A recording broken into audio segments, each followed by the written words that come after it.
क्योंकि जितने भी हमारे बोर्ड मेंबर हैं, कल आप सभी का प्रदर्शन देखा और आप सभी का प्रदर्शन देख करके माननीय मुख्यमंत्री महोदय जी इन समस्त बोर्ड मेंबरों को अपने समक्ष उपस्थित होने के लिए निर्देशित कर दिया है कि किसी भी सूरत में कोई भी बोर्ड मेंबर अनुपस्थित नहीं रहेगा।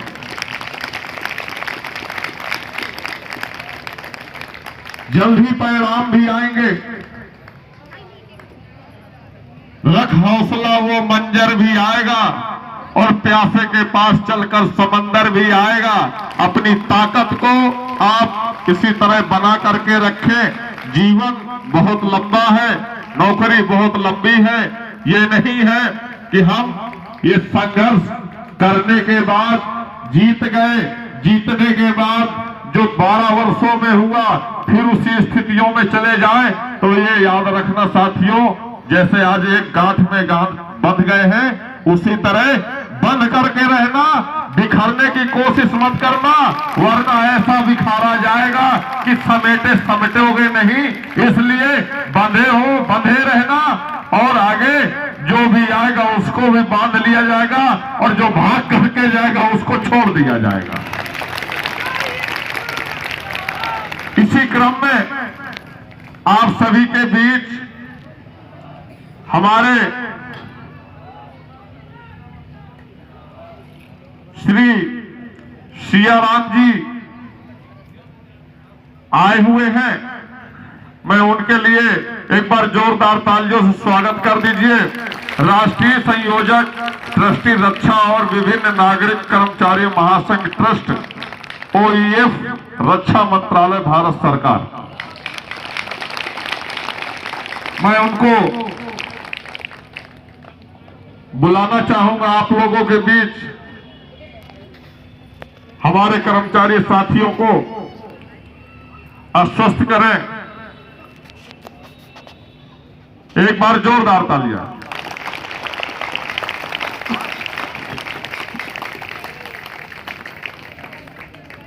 आज इस धरने के कार्यक्रम का संचालन कर रहे हैं संचालक महोदय, हमारे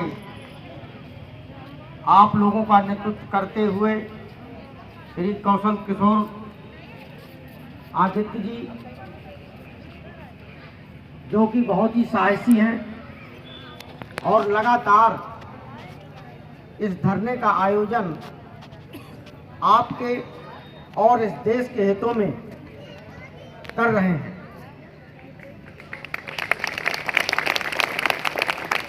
देखिए साथियों, इस देश के अंदर समस्याएं भारतीय संविधान बनने के पूर्व से भी बहुत ज्यादा थीं, जिनको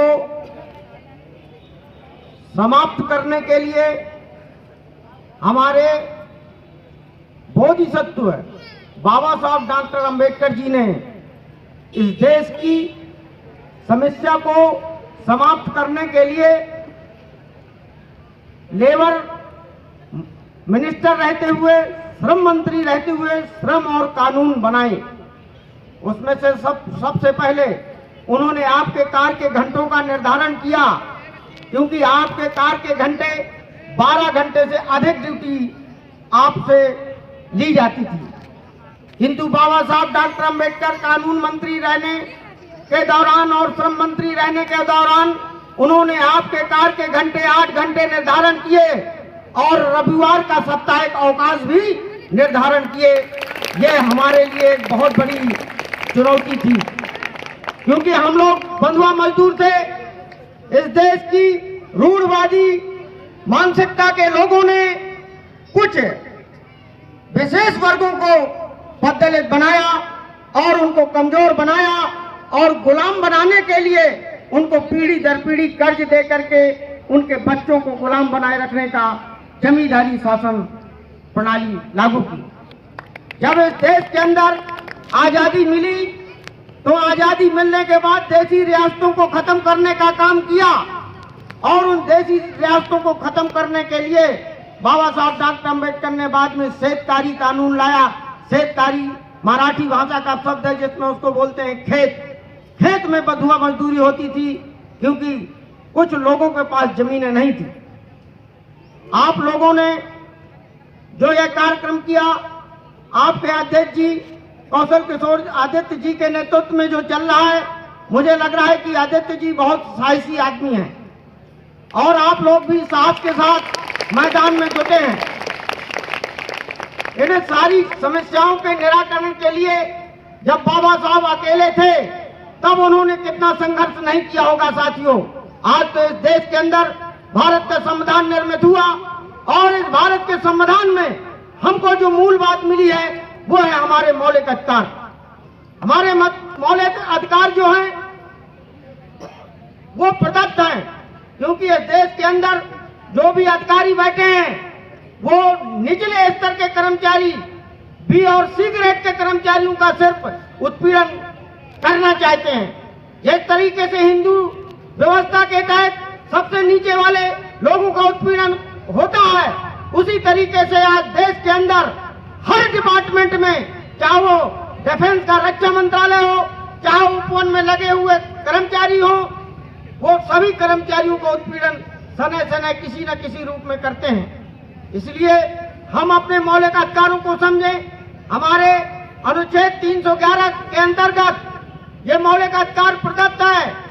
वो मौलिक अधिकार 311 जो अनुच्छेद है वो सरकारी कर्मचारियों के लिए है कि किसी भी कर्मचारी को उसको बिना अवसर दिए, उसकी मांगों को बिना माने किसी भी व्यक्ति को पदच्युत नहीं किया जा सकता है।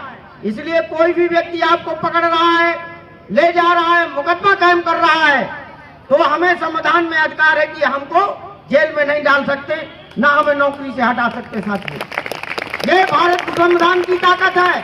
भारतीय संविधान के अनुच्छेद 21 में हमको प्राण और दहेज की आजादी मिली हुई है कि हमारे खाने पीने और रहने की स्वतंत्रता की आजादी प्राण दहेज स्वतंत्रता है। और हम लोग जो नौकरी कर रहे हैं और हमने जो नौकरी ज्वाइन की थी तो हमने अपने लिए ये नौकरी नहीं की थी। ना आप लोग अपने लिए नौकरी कर रहे हैं, ना आप अपने परिवार को पालने के लिए नौकरी कर रहे हैं, किंतु आप जिस तरह सेना का जवान इस देश की सुरक्षा में लगा हुआ है, उसी तरह आप भी देश की आंतरिक सुरक्षा में लगे हुए हैं। ये हमारी ताकत है। हम किसी के गुलाम नहीं हैं और ना ही हम किसी के नौकर हैं, ना हम किसी राजतंत्र के गुलाम हैं। इस देश के अंदर लोकतांत्रिक व्यवस्था है। इस लोकतांत्रिक व्यवस्था के अंदर हमको वोट देने का पावर मिला और हमको 2 वोट देने का पावर बाबा साहब डॉक्टर अम्बेडकर दिलाना चाहते थे। एक तरफ आरक्षित सीटों पर हम वोट करेंगे, अपने अधिकारों की मांग करेंगे, हमारा कोई उत्पीड़न नहीं करेगा। दूसरी, समान वर्ग से निर्वाचित होकर के आने वाले लोगों के लिए वोट करेंगे, इसलिए वो हमारे अधिकारों का ख्याल रखेंगे। किंतु कुछ कुटिल राजनीति करने वाले लोगों ने उस समय आमरण अनशन कर दिया और हमारा 1 वोट का जो 2 वोट का पावर था वो छिन गया और वहां पर पूना पैक्ट हुआ और पूना जेल के अंदर गांधी और बाबा साहब अम्बेडकर के बीच में एक समझौता हुआ जिसको हम पूना पैक्ट बनाम गांधी के नाम से जानते हैं। इस पुस्तक को बाबा साहब डॉक्टर अम्बेडकर लिख कर रख गए थे कि बेटा आप लोग पढ़िएगा और उसको पढ़ करके आगे बढ़िएगा। उसके लिए जब वहां से हुआ तो वंचित समाज के लोगों के लिए, जिसको हम आज आरक्षण बोलते हैं, कोई रिजर्वेशन, रेलवे का रिजर्वेशन आरक्षण नहीं कि टिकट का आरक्षण कराए तो हमारे बाप का हो गया। ये आरक्षण नहीं है, हमको मिल रहा है, हमको रिप्रेजेंटेशन मिल रहा है, हमको प्रतिनिधित्व मिल रहा है। हम अपने समाज का प्रतिनिधित्व कर रहे हैं, हम नौकरी नहीं कर रहे हैं, हम अपने समाज का प्रतिनिधित्व कर रहे हैं और अपने राष्ट्र की सेवा कर रहे हैं। देश की सुरक्षा, एकता और अखंडता को बनाए रखने के लिए हम भारतीय संविधान की प्रस्तावना के अनुरूप काम कर रहे हैं। हम कोई पेट पालने के लिए नौकरी नहीं कर रहे हैं, हम इस राष्ट्र के निर्माण के लिए नौकरी कर रहे हैं। और जो हमें मानदेय मिल रहा है उस नौकरी का नहीं मिल रहा है, क्योंकि 8 घंटे ड्यूटी हर व्यक्ति की है, राष्ट्रपति की 8 घंटे ड्यूटी है, किंतु हमें इतना वेतन नहीं मिलता है जितना ज्यादा राष्ट्रपति की सुरक्षा में पैसा खर्च होता है। क्या फिजूल खर्च करने की जरूरत है? को सुरक्षा की क्या जरूरत है? क्यों डरता है वो इसलिए डरता है क्योंकि वो चोर है, इस देश के नागरिकों से चोरी करता है। मुख्यमंत्री क्यों डरता है? उसको सुरक्षा व्यवस्था की क्या जरूरत है? क्योंकि वो चोर और लुटेरा है और उसको डर है कि हमें लोग मार ना दें। एक जिला अधिकारी की सुरक्षा की क्या जरूरत है? उसको बंगले की क्या जरूरत है?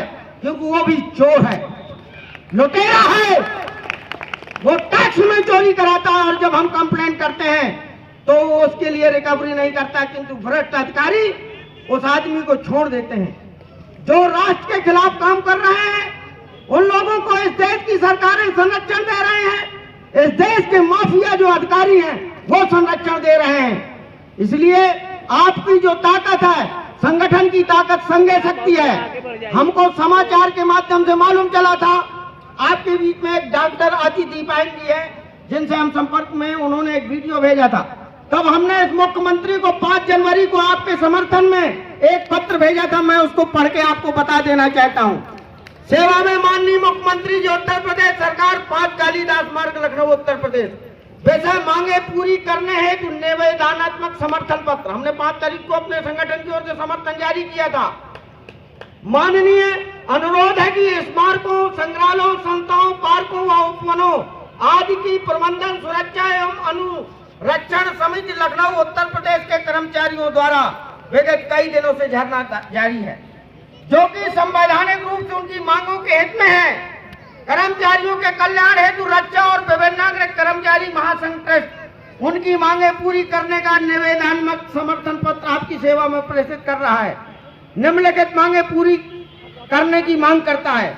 नंबर 1, मृतक आश्रितों की अनुकंपा नियुक्ति शीघ्र की जाए। 7वें वेतन आयोग के अनुसार वेतनमान तय किया जाए। राष्ट्रीय पेंशन प्रणाली एनपीएस की राशि कर्मचारियों को खाते में जमा कर उचित रखरखाव किया जाए। कर्मचारियों पर मौलिक मांगों के लिए किए जा रहा धरने के आधार पर निलंबन आदि के जरिए डराया न जाए। सार्वभौमिक खाता यूएन आवंटन कर उनके खाते में कर्मचारी भविष्य निधि की धनराशि जमा कराई जाए। अतः उपरोक्त मांगों को मानते हुए सरकार मानवीय दृष्टिकोण अपनाते हुए मजदूरों की मांगों को पूरा करने का कष्ट करे। भौजी सियाराम, राष्ट्रीय संयोजक और ट्रस्टी। हमने 5 तारीख को आपके समर्थन में पत्र जारी किया था, किंतु इस देश का मीडिया आपका साथ नहीं दे सकता है क्योंकि वो भी पूंजीपति लोग हैं और वो गरीबों से कोई वो नहीं रखते, मेल जोल नहीं रखते हैं। इसी तरह कोई भी और अन्य संगठन है जो बड़े बड़े संगठन है इस देश के दलाल संगठन, जिनको भारत सरकार और राज्य सरकारों ने मान्यता दे रखी है और ये मिनिस्टर के पावर रखते हैं, मिनिस्टर लेवल का पावर रखते हैं। क्योंकि आज आपकी मिनिमम वेजेज कमेटी एक बनाई है भारत सरकार ने, वो राज्य सरकार में मिनिमम वेजेज कमेटी है, किंतु अभी तक मिनिमम वेजेज कमेटी का रिस्ट्रक्चरिंग नहीं हुई है, ना ही मिनिमम वेजेज कमेटी की मीटिंग बुलाई गई, क्योंकि मैं उससे आपका वेतन बढ़ रहा है। ये तो 7वां वेतन आयोग, 8वां वेतन आयोग आ रहा है। ये 10 साल में पुरानी 1918 की अनुशंसा के माध्यम से चल रहा है। 1918 से अभी तक कोई मिनिमम वेजेज कमेटी की बैठकें नहीं बुलाई गई हैं और न ही वेतन निर्धारण का किया गया है। हमारा उद्देश्य ये रहता है और रक्षा और विभिन्न नागरिक कर्मचारी महासंघ का कि देश का एक काम करने वाला, झाड़ू लगाने वाले से लगा करके राष्ट्रपति तक सभी 8 घंटे काम करके वेतन लेते हैं। सबका वेतन समान होना चाहिए, किसी का 1 लाख नहीं होना चाहिए, किसी का 5 लाख नहीं होना चाहिए, किसी मंत्री का वेतन 2 लाख नहीं होना चाहिए। वो भी 8 घंटे काम करता, हम भी 8 घंटे काम करते हैं, तो समान वेतन की मांग करते हैं। चाहे एक आईएएस से नीचे स्तर पर सबको समान वेतन मिलना चाहिए, सबको समान प्रकार के आवास मिलने चाहिए। और ये ऊंच नीच की खाई इसीलिए पैदा हो रही है कि हम चतुर्थ श्रेणी कर्मचारी हैं, वो कलेक्टर है, वो डीएम। अरे क्या करते हो, 8 घंटे काम ही करते हो ना, तो आप लोग देश के निर्माण के लिए क्यों नहीं काम करते हो, भ्रष्टाचार क्यों करते हो? इसलिए आप लोग, संगठन में शक्ति होती है, आप संगठित रहिए। हम आपके समर्थन में कानपुर में भी धरना जारी करने जा रहे हैं और जारी करेंगे आपके समर्थन में, और राष्ट्रपति प्रधानमंत्री को ज्ञापन देंगे। जरूरत पड़ेगी तो अमरण अनशन भी करेंगे हम कानपुर के अंदर। ये हम वादा करते हैं आप सभी को कि आपको न्याय मिलना चाहिए और हम आपको न्याय दिलाने के लिए तत्पर हैं, और हमारा संगठन तन मन धन के साथ आपके न्याय के लिए समर्थन में रहेगा। यहाँ पर हमारे पत्रकार बंधु उपस्थित हैं जो आप न्यूज़पेपर पढ़ रहे थे। यह न्यूज़पेपर बाबा साहब डॉक्टर अम्बेडकर के विचारों और उनके संविधान में दिए गए प्रदत्त अधिकारों के प्रचार प्रसार के लिए प्रकाशित होता है। और ये यहाँ पर उपस्थित है हमारी महिला, ये स्वयं संपादक हैं उसकी और संचालन करती हैं पूरे देश के लिए और एडवोकेट हैं। और हमारे पत्रकार महोदय हैं सुनील कुमार जी, जो लखनऊ और आसपास के एरिया को देखते हैं। इन्हीं लोगों के माध्यम से हमें जानकारी मिलती है, तब हम उन एरिया में पहुँचते हैं जहाँ हम अपने भाइयों का, पीड़ित लोगों का समर्थन कर सकें। इसलिए और आपको एक अपने सभी मोबाइलों में YouTube चैनल है, दर्पण भारत चैनल, उसको आप लोग अभी सब्सक्राइब करिए। कल भी आपको एक न्यूज़ डाली गई, आपके यहाँ किसान काका जी आए थे आपके समर्थन में, उनका भी वीडियो हमने कल उसमें चैनल में डाला, सुनील कुमार जी ने कवर किया और वो चैनल में आपकी न्यूज़ जा रही है। ज़्यादा से ज़्यादा इसको सब्सक्राइब करना है, ज़्यादा से ज़्यादा लोगों को शेयर करना है। उसकी वजह से जितना ज़्यादा शेयर करोगे लोगों के बीच में जाएगा, कोई ना कोई हमारे जैसा समर्थनकारी आपके लिए कहीं ना कहीं किसी न किसी जिले में काम करेगा। हमारा उद्देश्य रहता है कि हम जब राष्ट्र निर्माण के लिए काम करते हैं तो हमारे भाई लोग किसी भी जिले में हैं, जिस जिले के हम रहने वाले हैं उस जिले में वो भी 10 लोग बैठ सकते हैं। पैनल लगाकर बाकायदे परमिशन ले, जिला अधिकारी को पहले से ज्ञापन दे कि उनकी मांगे मानी नहीं जा रही है स्मारक कर्मचारियों को, इसलिए हम दिनांक 21 से धरना प्रारंभ कर। हर जिले में धरना हो जाना चाहिए साथियों, और इस सरकार को ये मालूम चले कि सरकार की क्या औकात है। सरकार जनता से है, सरकार हमारे वोट से बनती है। इनके मंदिर मस्जिद और गुरुद्वारों से सरकार नहीं बनती है, किंतु वोट हमारा लेते हैं, बाद में मंदिर मस्जिद गुरुद्वारा की बात करते हैं, जातिवाद फैलाते हैं, धर्मवाद फैला करके हमें लड़ाते हैं। इसलिए हमें जातवाद धर्मवाद में नहीं पड़ना है, हमें एकजुट रहना है और एकजुट रह करके भारत के संविधान की प्रस्तावना को साकार करना है। साथियों, हम आपके साथ हैं, जीत हमारी पक्की हो।